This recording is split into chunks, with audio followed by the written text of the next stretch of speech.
BJP केंद्र में जब से सत्ता में आई है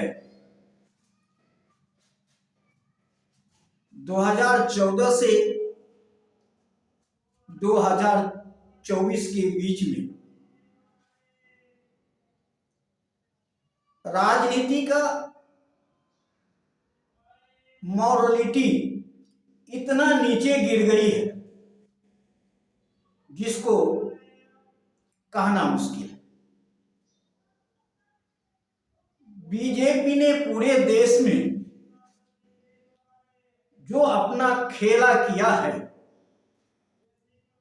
उसका नतीजा ही है बिहार के मुख्यमंत्री को पलट जाना। बिहार के मुख्यमंत्री नीतीश कुमार का जिस तरह से पलटा गया वह सीमा पार कर गया, मॉरलिटी का सीमा पार कर गया। अब पूरे देश में कोई ऐसा नेता नहीं बचा है जिसके ऊपर जनता भरोसा करे। ऐसा कोई नेता नहीं है। विपक्ष एकदम बिखरा पड़ा हुआ है। सत्ता पक्ष खरीद फरोख्त करके ईडी और सीबीआई के द्वारा अपने आप को इतना मजबूत कर रखी है कि वह जो चाहे वह कर सकती है, मनमानी करती भी है। जनता देख रही है जो देश में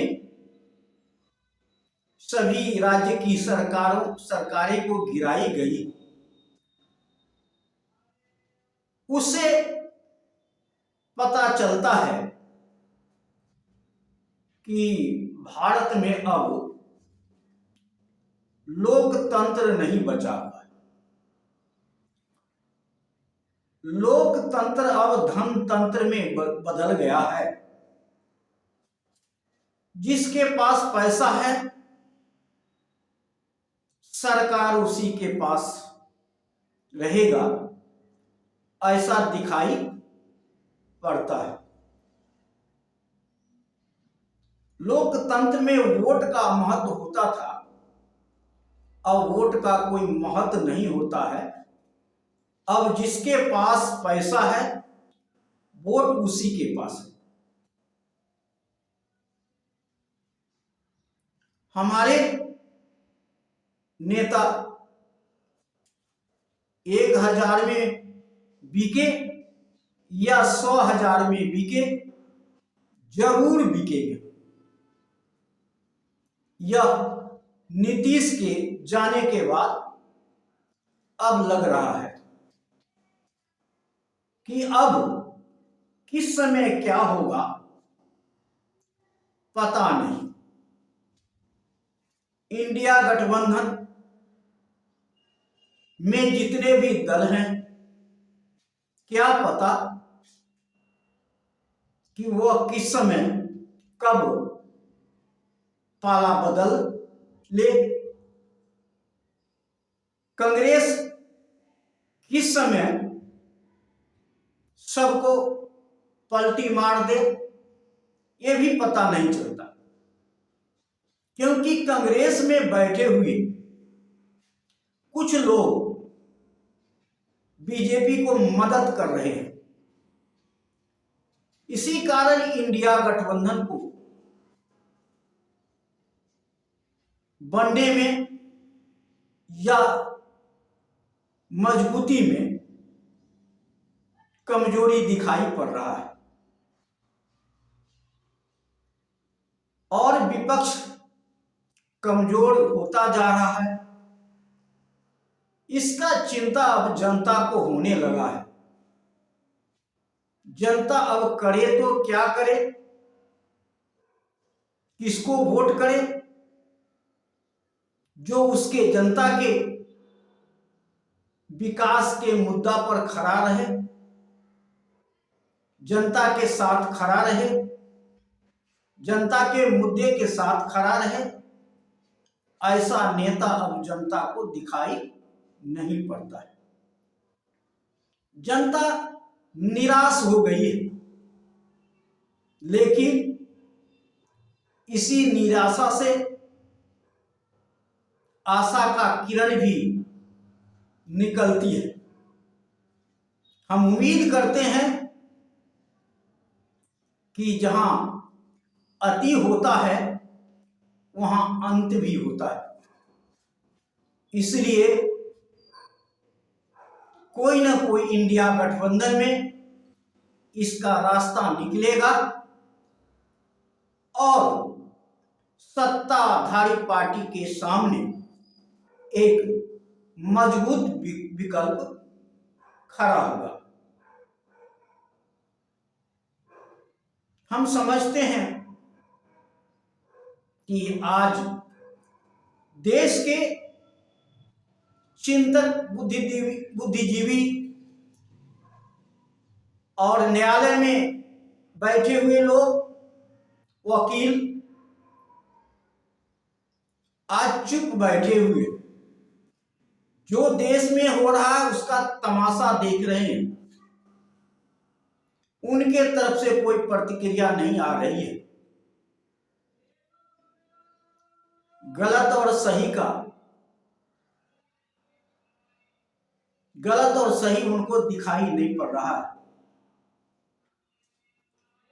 और आज पूरे देश में ईडी और सीबीआई सरकार के इशारे पर काम कर रही है और विपक्षी नेताओं को जेल में बंद करने की कोशिश किया जा रहा है। वो भी चुनाव के समय में। 2024 का चुनाव नजदीक है। इस समय अगर विपक्षी नेताओं को जेल में डालने का काम हो रहा है तो न्यायालय को कुछ बोलना चाहिए था। न्यायालय में इसकी चर्चा होना चाहिए था, जो नहीं हो रहा है। लेकिन ऐसा भी देखा गया है कि जेल में जाने के बाद भी तख्ता पलट हो सकता है, ऐसा संभव दिख रहा है। क्योंकि जनता का आक्रोश बढ़ता जा रहा है। सत्ताधारी पार्टी को उखाड़ फेंकने के लिए एक वातावरण बनता जा रहा है और इसका खमियाजा सत्ताधारी पार्टी को भुगतना पड़ेगा, ऐसा हम उम्मीद कर रहे हैं। और कोई न कोई रास्ता निकलेगा और यह तानाशाही सरकार को उखाड़ने के लिए देश में विपक्ष नहीं, जनता खड़ा होगी। जिस दिन जनता खड़ा होगी उस दिन सरकार बदल जाएगा। हम यही उम्मीद करते हैं कि जो बुद्धिजीवी हैं, विपक्ष के नेता हैं, वह संगठित होकर के सत्ताधारी पार्टी से लड़ने के लिए सही रास्ता को तलाश करें। नहीं तो आपका वजूद खत्म हो जाएगा और जनता पुनः गुलाम हो जाएगी।